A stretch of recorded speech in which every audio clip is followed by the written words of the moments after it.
ಅದು ಏನಿಲ್ಲ, ಸುಮ್ನೆ. ಪಲ್ಲವಿಯವರೇ, ನನಗ್ ನಿಮ್ ಮೇಲೆ ಯಾವ ಸಂಶಯನೂ ಇಲ್ಲ, ಸಂಶಯ ಬರೋದೂ ಇಲ್ಲ ಯಾವುದೇ ಕಾರಣಕ್ಕೂ. ಇದ್ದಕ್ಕಿದ್ದ ಹಾಗೆ ಈ ರೀತಿ ಬಂದ್ರಲ್ಲ, ಅದಕ್ಕೆ ಏನ್ ವಿಷಯ ಅಂತ ಕೇಳ್ದೆ ಅಷ್ಟೆ.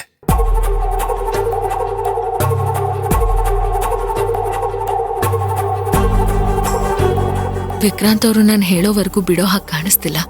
ಇವ್ರ ಮನ್ಸಿಗೆ ಸಮಾಧಾನ ಆಗೋ ರೀತಿ ನಾನೇನಾದ್ರೂ ಒಂದು ಉತ್ತರ ಕೊಡ್ಬೇಕು. ಕೊಟ್ರೇನೆ ಇವ್ರು ನನ್ನ ಹೋಗೋದಕ್ ಬಿಡೋದು. ಪಲ್ಲವಿಯವರೇ, ಯಾಕೆ ಸುಮ್ನಾದ್ರಿ? ನೋಡಿ, ನೀವು ಕಾರಣ ಇಲ್ದೆ ಮನೆಗ್ ಬರೋರೇ ಅಲ್ಲ. ಏನ್ ವಿಷಯ ಹೇಳಿ, ಏನಾದ್ರೂ ಸಮಸ್ಯೆನಾ? ಹೇಳಕ್ ನನ್ ಮೇಲೆ ನಂಬಿಕೆ ಇಲ್ವಾ? ಆತರ ಎಲ್ಲ ಏನೂ ಇಲ್ಲ. ನನಗೆ ತೇಜು ನೋಡ್ಬೇಕು ಅನ್ನಿಸ್ತು, ಅದಕ್ಕೆ ಬಂದೆ ಅಷ್ಟೆ. ತೇಜು ಮೇಲೆ ನೀವು ತೋರಿಸಿರೋ ಪ್ರೀತಿ, ಕಾಳಜಿ, ಇದಕ್ಕೆ ಹೇಗ್ ಥ್ಯಾಂಕ್ಸ್ ಹೇಳ್ಬೇಕು ಅಂತಾನೆ ಗೊತ್ತಾಗ್ತಿಲ್ಲ ಪಲ್ಲವಿಯವರೇ.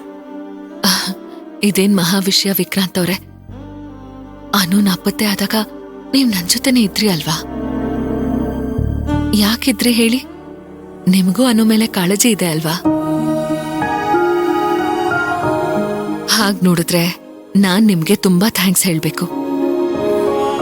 ನಿಮ್ಮಿಂದ ನನಗೆ ಜಾಸ್ತಿ ಉಪಕಾರ ಆಗಿರೋದು. ಇವಾಗ್ಲೂ ಯಾವತ್ತು ಮುಂದೆನು ನಿಮ್ಮಿಂದ ಉಪಕಾರ ನನಗಾಗ್ತಾನೆ ಇರುತ್ತೆ. ಸರಿ, ಅದ್ ಬಿಡಿ. ನನ್ ಮರೆಯೋಕ್ಕೂ ಮುಂಚೆ ನಿಮ್ ಹತ್ರ ಒಂದು ವಿಷಯ ಮಾತಾಡ್ಬೇಕಿತ್ತು. ಲೇಟ್ ಆಗಲ್ಲ ಅಂದ್ರೆ ಮಾತಾಡ್ತೀನಿ. ಪರವಾಗಿಲ್ಲ, ನೀವ್ ಹೇಳಿ. ಹಿಂದೆ ಈ ವಿಷಯದ ಬಗ್ಗೆ ಮಾತಾಡಿದ್ದೆ, ಈಗ್ಲೂ ಅದ್ರ ಬಗ್ಗೆ ಹೇಳ್ತಾ ಇದ್ದೀನಿ. ನೀವು ಸ್ವಲ್ಪ ಗಂಭೀರವಾಗಿ ತಗೋಬೇಕು. ಅನು ಮನೆ ಬಿಟ್ಟು ಹೋಗೋ ಲೆವೆಲ್ಗೆ ಹೋಗಿದ್ದಾಳೆ.